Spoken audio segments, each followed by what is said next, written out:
In the other parts in this series, we have heard authoritative testimonies, seen photos and film clips of UFOs, and taken note of numerous statements by military pilots. The evidence leads us to say UFOs exist as unidentified flying objects with extraordinary capabilities in flight and are guided by someone, presumably non-terrestrial. According to documents of the US aviation authorities and the FBI, saucers with alien bodies in them were recovered. At first this was confirmed, it is now denied, and the matter is top secret. But who pilots the UFOs? Officially no one will comment. We therefore have had to examine the statements of those who said they've had meetings with or have been kidnapped by extraterrestrial beings. Some aliens want to warn us of the grave ecological and nuclear dangers we face. Others want to extract genetic material from us and from animals. According to many experts, this close contact has been happening for thousands of years. In this program, we will examine alleged contact between the ancients and alien visitors. Let's start our discussion in Mexico, a country very rich in traditions, both Aztec and Mayan. There seems to be a relationship between what happened in the past and what's still happening today. We are at the airport of the capital, Mexico City. The radar has shown alien UFOs for some time. The UFO is piloted by someone and under control. Tenemos 6 o 7 reportes de diferentes aeronaves, de diferentes tipos de aeronaves, en los que se incluyen desde 727, DC-9, 737. We had 6 or 7 reports from different airplanes, 727, DC-9s, a 737, and an AT-47, who have had to veer away from the normal landing route because of UFOs.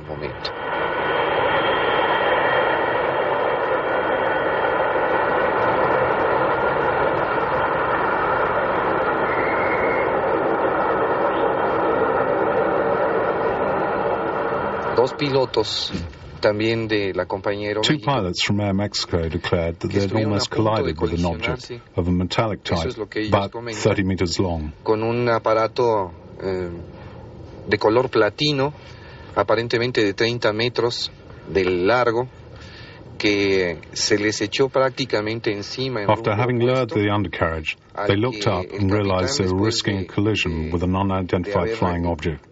They immediately called the control tower and told them what was happening.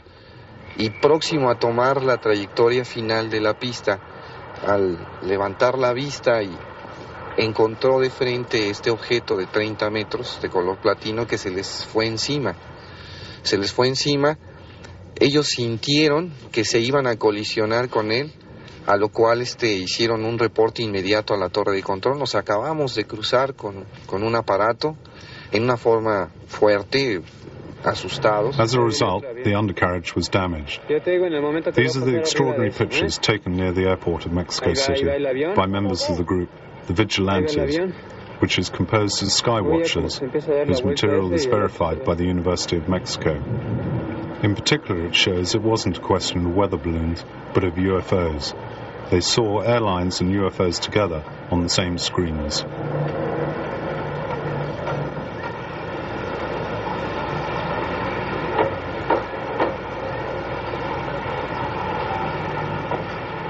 Here is the UFO in the foreground. Y el avión, lo curioso es que brilló igual.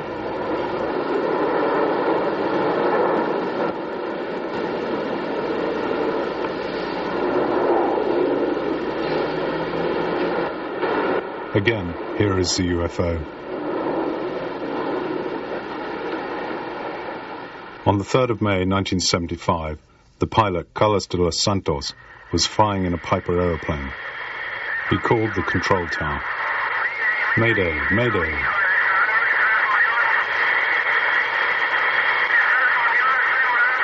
I no longer have control of the plane. I see 3 UFOs flying around me. One has touched the bottom of the plane. The plane is flying without my control. I can see the UFOs. One of them is opposite me. One is on the right wing, and one is apparently under the plane.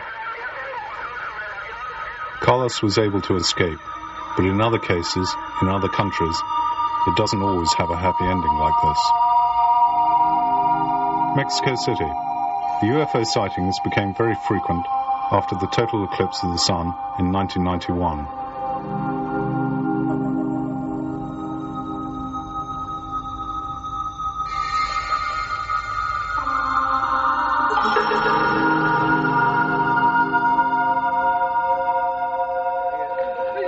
After the eclipse, the Vigilantes organization was born.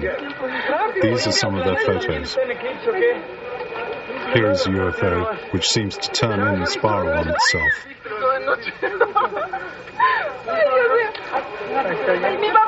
Ya no se ve, ¿verdad? Ya no hay nada. Ya salió otro.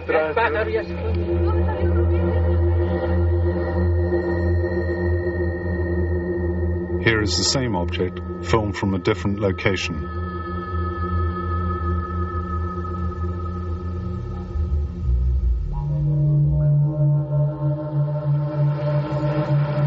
And now two of the many analyzed by the University of Mexico City. The first shows a UFO surrounded by an electromagnetic halo.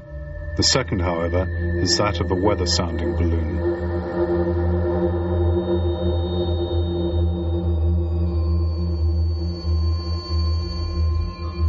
Here we have a picture of a UFO taken by the police and other photos of UFOs taken in Mexico.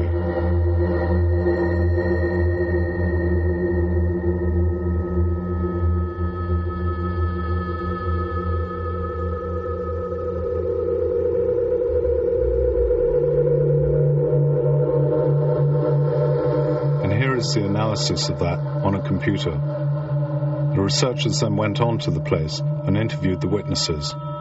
They say there's no fraud, no hoax. Many sightings have happened in the area of Puebla, not very far from the capital, and at the foot of the volcano. Is there a relationship between sightings and volcanic activity? Here we meet Soledad, a pediatrician with the Vigilantes. Una relación muy estrecha en todo esto con los volcanes. Oh yes, there's a very simple relationship between the volcanic activity and the UFO sightings, and I can prove it. 1 week before the eruption, we saw a group of 8 to 10 UFOs which were moving about frantically, as if they wanted to warn someone.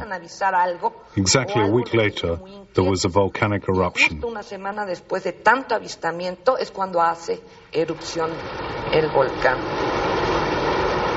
This is one of the many photos taken at that time. This is a night sighting filmed by a Mexican cameraman.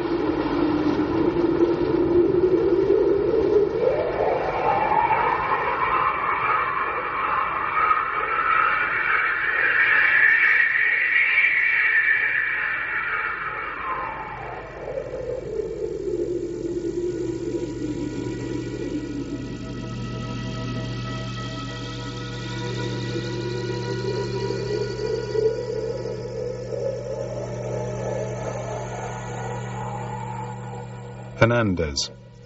What they have seen are metallic objects, round, sometimes surrounded by a fire-like light or a halo. Certainly, they are rare pictures. They appear suddenly from nowhere and just as suddenly disappear into nowhere.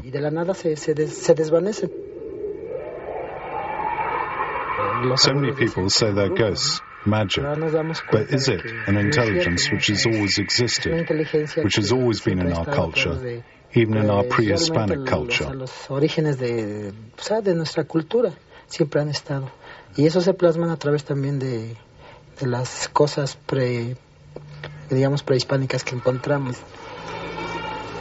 Here we are at Tepozyan, a couple of hours from the capital, Mexico City, a village in which pre-Hispanic culture is still present in daily life and in its traditions.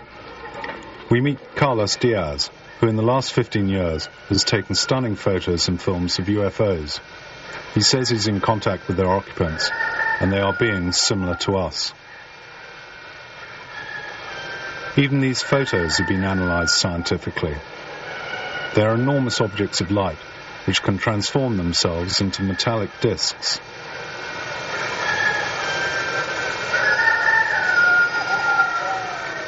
Estos objetos Carlos en Diaz. ocasiones These objects, so many times, have remained motionless, suspended in the air for up to 2 hours, hovering over the mountain, the peak of light, above the horizon for up to 20 minutes. Sometimes they move from one peak to another, very slowly, sometimes, however, incredibly quickly. Muchas veces lo hacen lentamente, lentamente, lentamente. Pero en muchas otras, su movimiento es rápido. Collis isn't the only one to have seen the UFOs. We've met so many people at Topozion who speak about them as natural things. Mysterious, certainly, but seen by many. A cathedral has been built above the Aztec pyramid, using the material from it as a testimony to one culture superimposed upon another. Creo que en sí, I think that what we call the UFO phenomenon today is what our fathers have always observed, a phenomenon which belongs to reality, which they've always looked at in a natural way, as something normal, without feeling chosen or anything else. They've known these happenings for centuries. Para ellos es algo ya familiar porque se ha visto durante muchísimos años, tal vez muchísimos siglos. The original tradition, Mayan or Aztec, talks of beings coming from the sky, looking like humans, but with extraordinary abilities and knowledge. For this reason, they were seen as gods, coming from other worlds or from other dimensions of reality. This doesn't mean godlike beings, creators of everything, but beings more involved than us, our bigger brothers. The numerous sightings of UFOs in relation to the total eclipse of the sun in 1991 are contained in the old Aztec prophecies. The Mexican journalist Jaime Mausman, one of the most thorough researchers of the phenomenon, talks about them. Here we see an Aztec pyramid which dominates the valley of Topozion. Jaime Mausman. Mexico seems to be a very magical country with magical traditions, old legends, and there are many predictions, prophecies. There are prophecies from the 9th century. That's more than 1,000 years ago. And this prophecy said that we should have big disasters, natural disasters, big confrontations, probably war. They said that the big lords would fall to give new space for the new lords, the new bosses, let's say. And they also said this was the time of the meeting with the masters of the stars. There is another prophecy. This is an Aztec prophecy connected to the eclipse. This eclipse is part of the legend of the eclipses, and this is the sixth sun. And they said that in the era of the sixth sun, everything that was hidden and buried would be discovered. That the truth would be the seed of life and would be the sons of the sixth sun, or sons, those who would travel through the stars. And this prophecy is more than 500 years old. It means that there is something magical connected to it. Probably it's from very old past. Probably all these prophecies were done by them to alert us of what was happening and coming. I am really convinced this is real. I am really convinced this is coming from out of space, because the tape, the recording that was made in Metepec by Sara Cuevas proves that there is an extraterrestrial there, connected to a very important sighting. That means that these UFOs are maneuvered by these extraterrestrials. These are the pictures of the people from outer space, enhanced on the computer to make them more identifiable.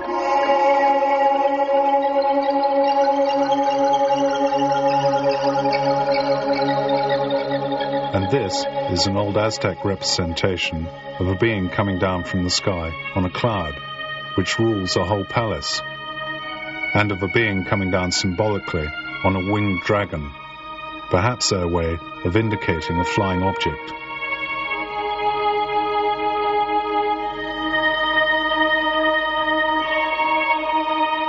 Are they visitors from space?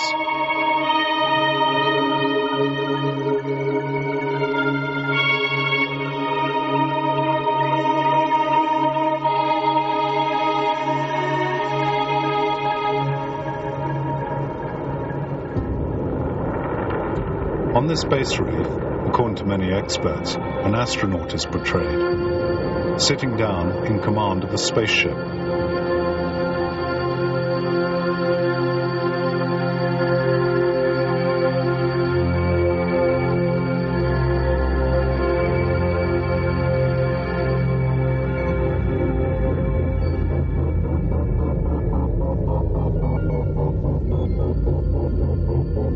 What can we say?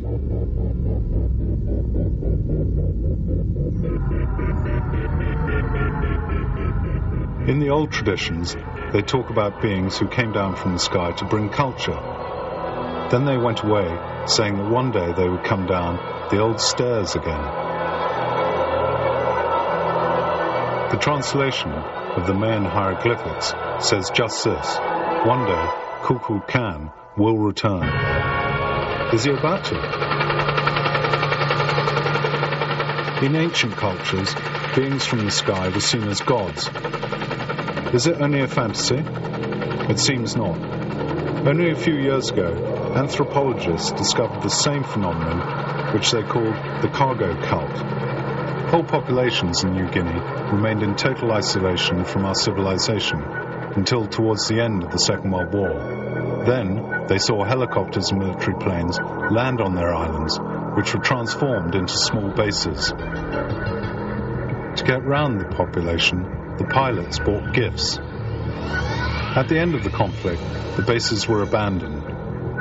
The anthropologists who consequently returned there discovered that a new cult had been born. The natives adored the planes and its occupants. They became gods from the sky. The USA. For generations, the Hopi Indians have handed down the memory of the visit by beings from space, and they portray them like this. They are the Casina, mysterious beings who brought great teachings. For generations, these masked men have been dancing, so they will not be frightened of them when they return.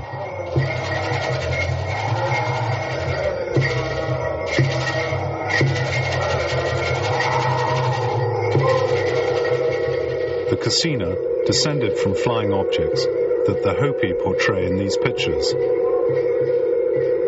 They believe that one day the Casina will return.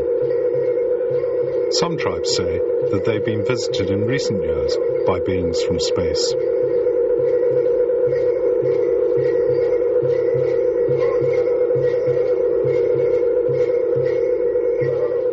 The story of the Kajipo tribe in the Amazon hand down from father to son is the visit of a being from the sky, completely open and friendly, who didn't drink or eat.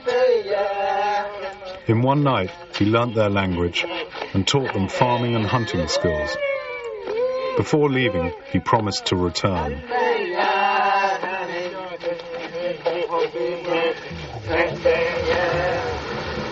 Africa, Mali country of the Dogon, 1946.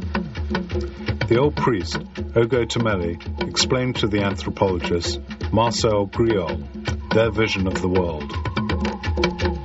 The constellation of Sirius is visible to the naked eye, but Griol was surprised to find that the Dogon knew Sirius B in minute detail, including a very weak star, only visible with powerful telescopes. Sirius B is described as very small, made of very heavy metal, rotating around Sirius A with a cycle of 50 years. All of that is accurate, but that's only been known for a few years. This looks like much more than a mere coincidence.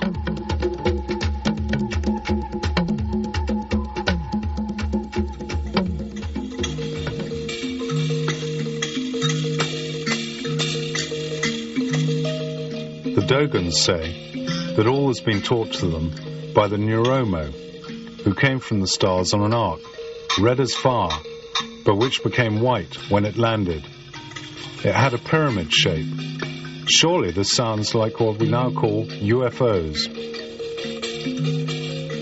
The Dogon, in their feasts, remember the Neuromo as carriers of great wisdom.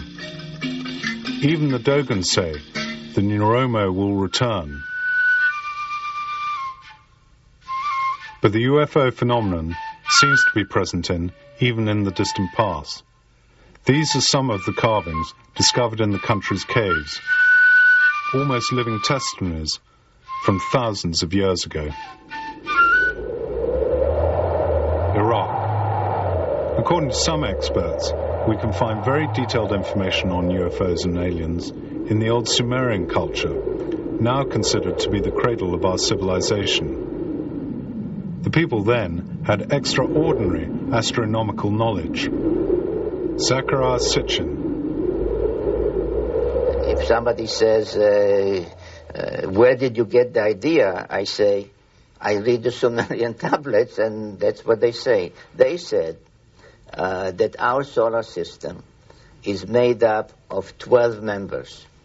And this is stated in the Sumerian text over and over and over again, not one time. And they say there is the sun, which is in the center, not like the Greeks or others thought that the earth is in the center, the sun. There's the moon, which they gave reasons why they considered it a member by its own. And 10, not 9, but 10 planets. Therefore, I'm very happy that when today astronomers look for this planet, they call it Planet X. They mean maybe the unknown planet, but it's also the 10th planet. They called it Nibiru, which means planet of the crossing, and the ancient symbol was the cross, not from Christian times, but from 6,000 years ago. And they say that this planet, the 12th member of our solar system, has a very large orbit of 3,600 years, and every 3,600 years it comes between Mars and Jupiter close to us.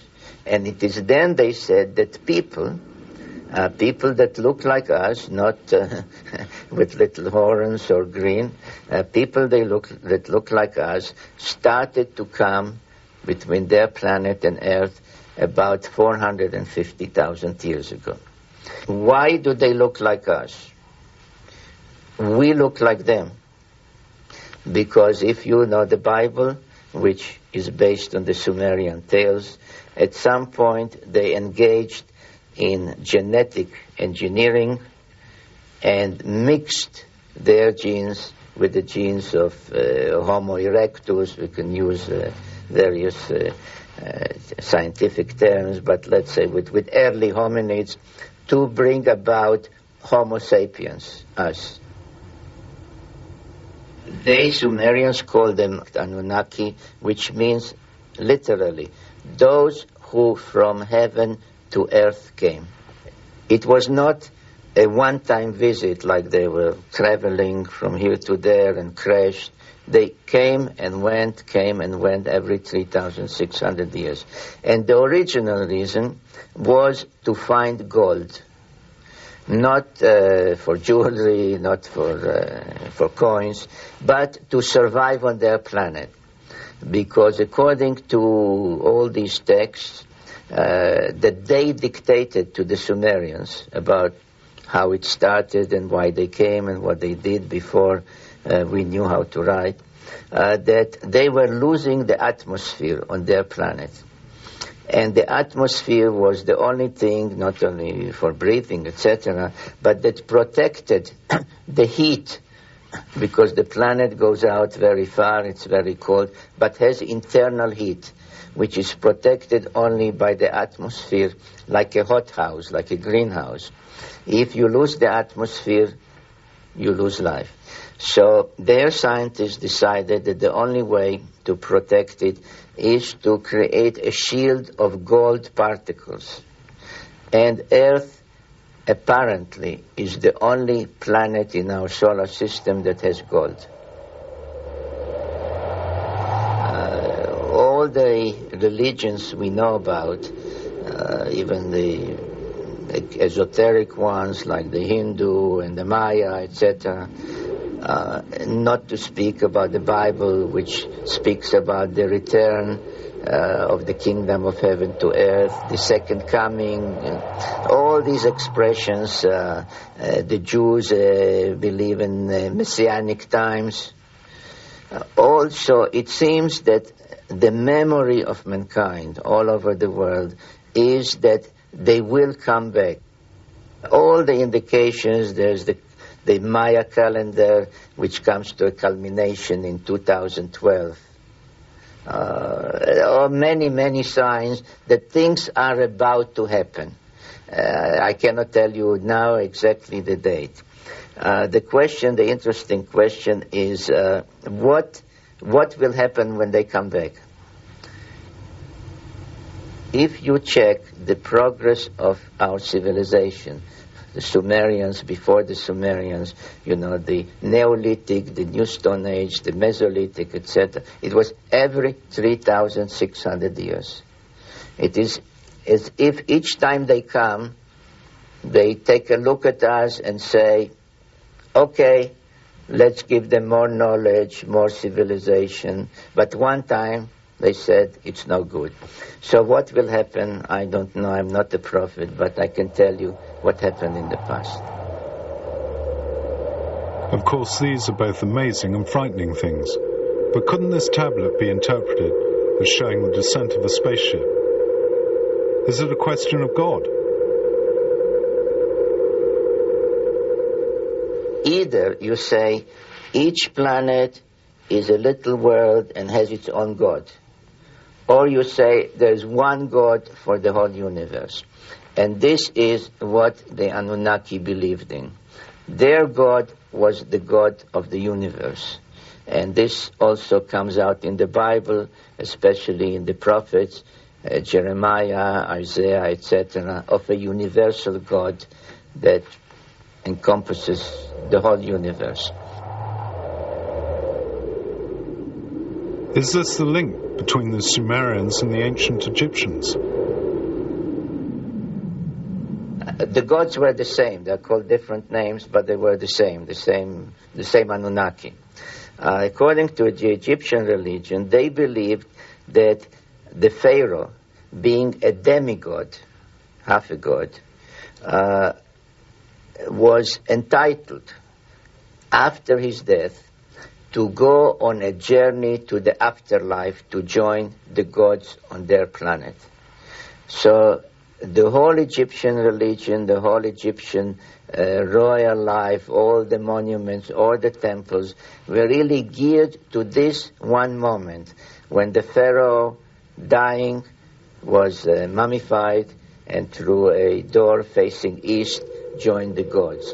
In my book, I describe the journey not as a mythical journey, but as a real journey to the spaceport of the Anunnaki after the deluge, with which the pyramids are connected as the landing corridor. And it was there that the Egyptian pharaohs wanted to join the gods to travel to the planet. That no pharaoh built the pyramid. The Anunnaki built it as part of a landing corridor to the spaceport in the Sinai. Even in the old Egyptian texts, the descent to Earth of beings from the sky is talked about. This may be surprising, but it's what numerous experts maintain. Monsieur Bouval. Les anciens Égyptiens nous disent que the ancient Egyptians maintained that their ancestors had come from the stars and that they were the descendants of those ancestors, and as part of their heritage would one day return to their native lands, the stars. They said that those stars were in the Orion constellation. From my studies, it seems that the disposition of the pyramids corresponds to the position of the Orion constellation, as it would have been many years ago. I calculated that it goes back to 105,000 BC. Perhaps it was then that something extraordinary happened, which was necessary to record in such a majestic way. Reading the hieroglyphics, there's no doubt in my mind that the beings from the stars reached them at that time.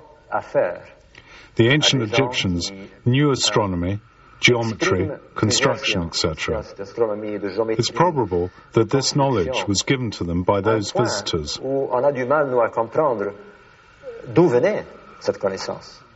You see, according to many Egyptologists, the pyramids of Giza marked the beginning of a civilization, but I don't agree. I think it was a question of a long-term plan, an apotheosis, which expresses something which had been a long time in the making. Even in the Bible, there are episodes which would make you think of the descent of the spaceships, like that of the prophet Ezekiel and the Square of Fire. This was in 500 BC. Eric von Daniken. Ezekiel describes what he saw. It was a luminous square which got nearer to him. He describes the rotation of it, its wings, the noise, which he compared to that of a military camp, or to the roar of a great mass of water. In the whole account by Ezekiel, at least in the Hebrew original, the word God is never mentioned. Ezekiel worked in the fields with others. Then he saw the square of fire coming down. They all threw themselves onto the ground, frightened. He then heard a voice, which in its own language told him not to be afraid, calling him Son of Man. Ezekiel was no longer afraid, and he looked at the square and described it as splendid. On the top, he sees something similar to a sparkling precious stone, inside which he saw a throne on which a man was seated. Und auf dem, was wie ein Thron aussah, saß etwas wie ein Mensch. On the basis of Ezekiel's descriptions, the NASA engineer Joseph Blumnich has constructed a series of model aircraft, and the engineer Hans Beer has made a model of the airport where Ezekiel's spaceship would have landed.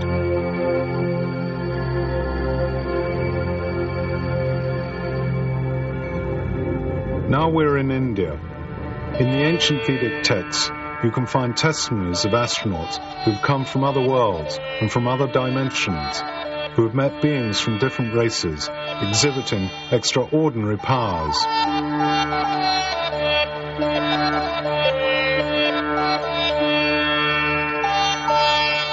There are old texts which illustrate various types of spaceships and which explain their function.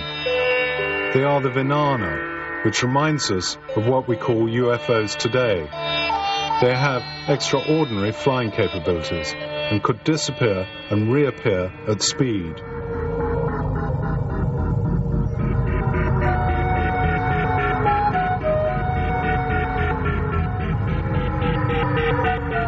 In the ancient texts, they talked about objects as big as whole cities parked in space, and from which smaller armed objects left to wage war with other flying objects.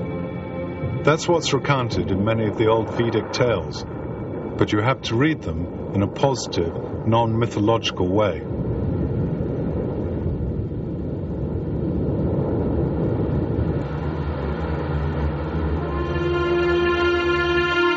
This is Mr. Thompson. The UFO phenomenon and the descriptions in the ancient Sanskrit texts are referring to one common reality. One can generalize this further and make a general cross-cultural study of reports from many different cultures of interaction with different kinds of beings who are endowed with what we would call paranormal or mystical powers. And you can see that the same features appear over and over again in these different accounts.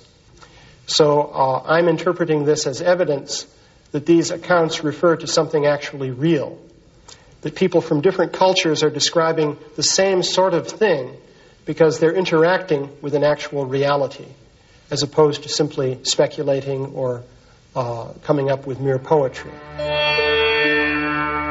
This monument is of Vimana. In the ancient texts, there is talk of abductions by aliens, a current theme today.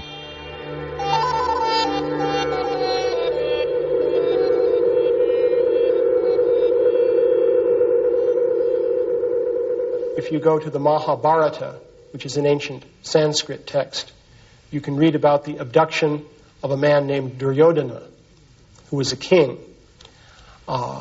He was carried away to another place by certain types of beings who then spoke to him and explained how they were using him as part of a political scheme that they were involved with. If you look at the specific way that they took him away, the way they dealt with him, the way they brought him back, the way he psychologically responded to this by forgetting about the whole episode and having an experience of missing time, as it's called, you'll see there are many parallels between that and the modern-day accounts of abductions.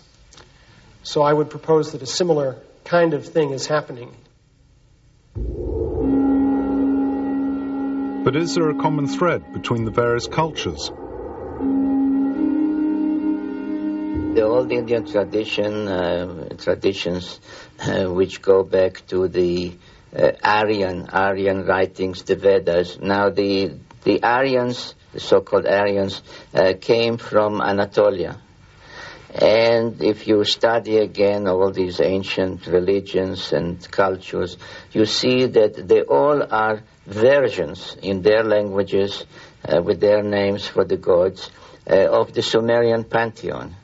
All the ancient ones being the Indian ones. So all the Vedic gods, the Aryan gods, you can shift to the Americas if you want.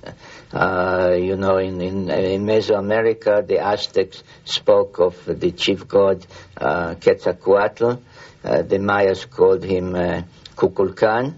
Both names meant the same thing, the winged serpent, the serpent with wings, which was the name of the Egyptian god Thoth, which was his name in Sumerian, in the pantheon there. So no matter how you change the names, or in South America, they called him Viracocha, which meant the Father Creator. So all these, if you strip them from their language and say, but what does it mean? What does Viracocha mean? What does this mean? You find that it is the same story, the same Anunnaki who came to Earth from Nibiru.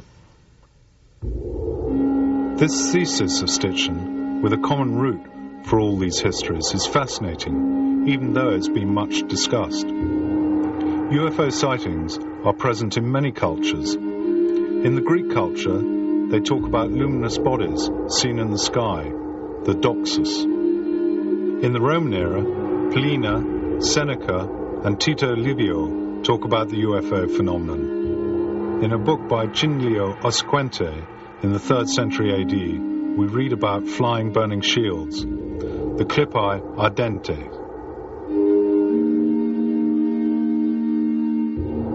There are also UFOs painted in the Middle Ages and the Renaissance.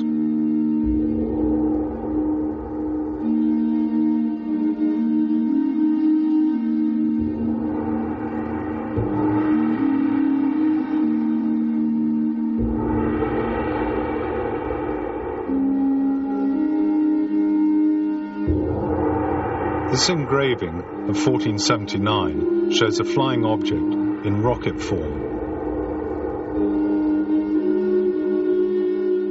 In the Basel Press in 1561, you can see spheres in the sky, and in Nuremberg, still in 1561, you can see burning columns. At the same time, 2 spheres were seen in the sky at Hamburg.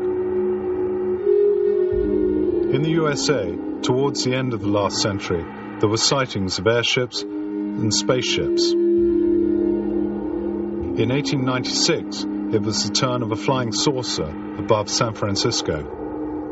In 1909, this strange flying machine was sighted.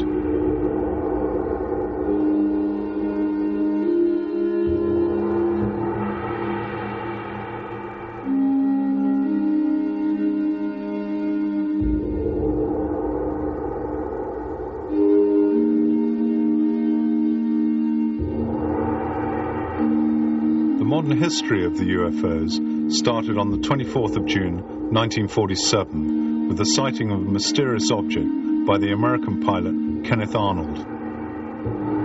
But how did the UFOs, over the centuries, have so many different shapes? Johannes Viehbag. I think that it's an explanation. My hypothesis, that I have called the hypothesis of the blackout, is that these objects adapt themselves to our imagination. What we see are not spaceships in the sense in which we understand as our rockets or space probes. They are projections, which we can also assume are material forms. I think that they adapt themselves to our conceptions of the moment. Probably for this reason, the Middle Ages, sailing ships were not seen 100 years ago, like those described by Jules Verne. Today, however, we see discs, cigarette-shaped objects, or more recently, triangular objects. Perhaps the whole UFO phenomenon is a projection of the extraterrestrial intelligence still adapting to our imagination of the moment. A phenomenon which seems to be linked to this complex and mysterious theme is that of crop circles. The question one could ask is there perhaps someone who's trying to tell us something, as they were thousands of years ago?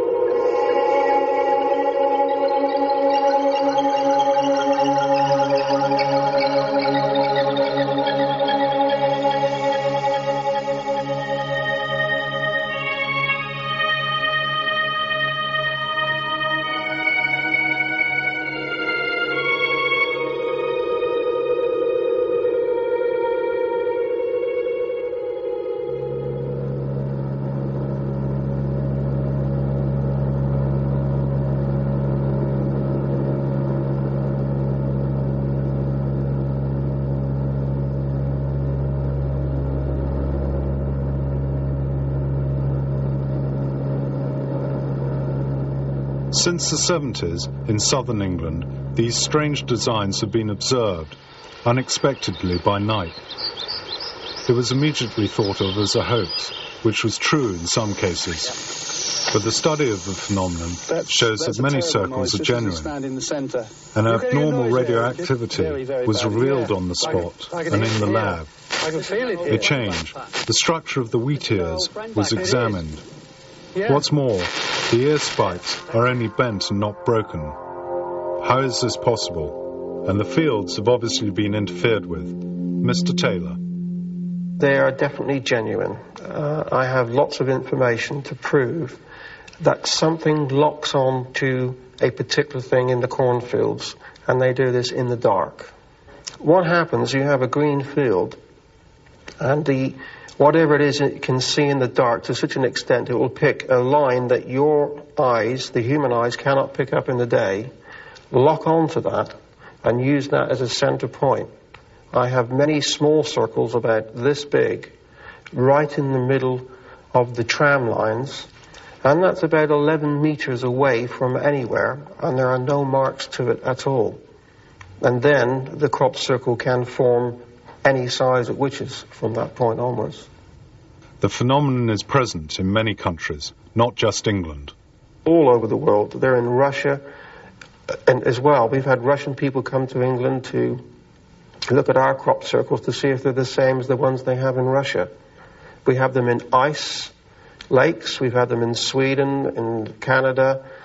3 countries altogether where we have enormous rings cut into ice, and the strange thing is the water doesn't freeze over again. It just simply stays with a ring in the middle of this lake, and that's very difficult to understand.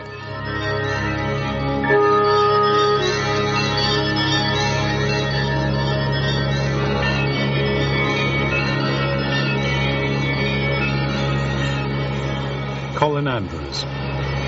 Certainly since 1989 there began hoaxing.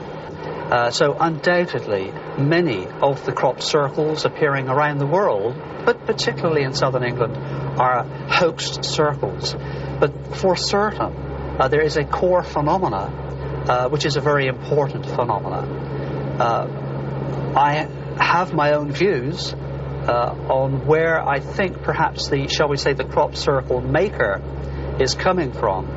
The crop circle phenomena has a complete and absolute parallel with that UFO situation. And therefore, I am left believing that after 12 and a half years of looking at this scientifically as an engineer myself, that the phenomena has, for sure in my mind, an intelligent application. No, it is not a joke. Even my colleague back in England, Nick Pope, working as the Air Secretariat at the Ministry of Defence in London, just recently was authorised to make a personal statement. And it's a very important personal statement. That being that the phenomena is real, and that as far as the UFO component is concerned, that 5% of the aerial phenomena reported to the Ministry of Defence in London during the 3-year period of his particular office, a very responsible office there, the 5% were classified as unexplained, and he went on to say far more than I would ever have imagined. And he said that he believed they were possibly and even probably of extraterrestrial origin. And here we now have a man who basically has broken ranks, because he feels, as I feel, this is incredibly important, and it's important to our time. This is a very important time for the survival of humanity, let alone the resolution of a phenomenon of this kind, which is potentially profound. This is a special time. Since 1976, when we first realized the significance of the ozone problem and the deterioration in the environmental situation, since that time, that same year, the crop circle phenomena arrived. It has continued to escalate in complexity, in its size, in its distribution.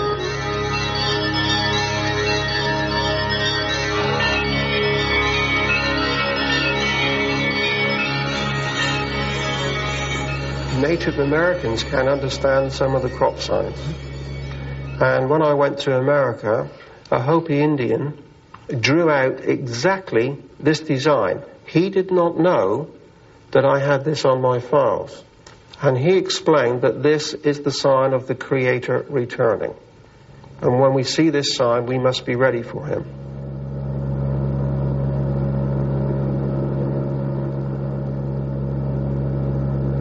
We have looked very closely at the building blocks of the crop circle phenomena, and they are identical to those patterns which we have seen from the Native Americans, in the Hopi Indians, the Dogon people, the Aborigines.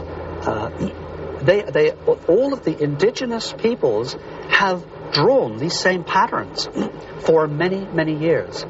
And when in experimental laboratory conditions, we attempt to look carefully at the human mind in a state of meditation, when you place a dark screen in front of your eyes and you try to think zero state, the first thing that occurs is that simple patterns begin to cross your vision. These are known as the phosphenes, the innermost workings of the human mind. These are the same patterns. It isn't a direct interference, it is a spiritual nudge, a pulling, a twigging, widening of our vision. And it starts in one place and must finish there. It's self. I think these times are too dangerous to rely upon the direct involvement of extraterrestrials, nice as that might be, and nice as it may perhaps be at some point. But I think this starts and finishes with us. Man must take account of himself, of his responsibility towards the next man, towards nature, and the entire universe. Everything is linked. This is the message. Near to Stonehenge, a very ancient place, a sacred and mysterious place. Some artificial hillocks record an exceptional event of distant time long ago. which according to some experts records the landing of a UFO.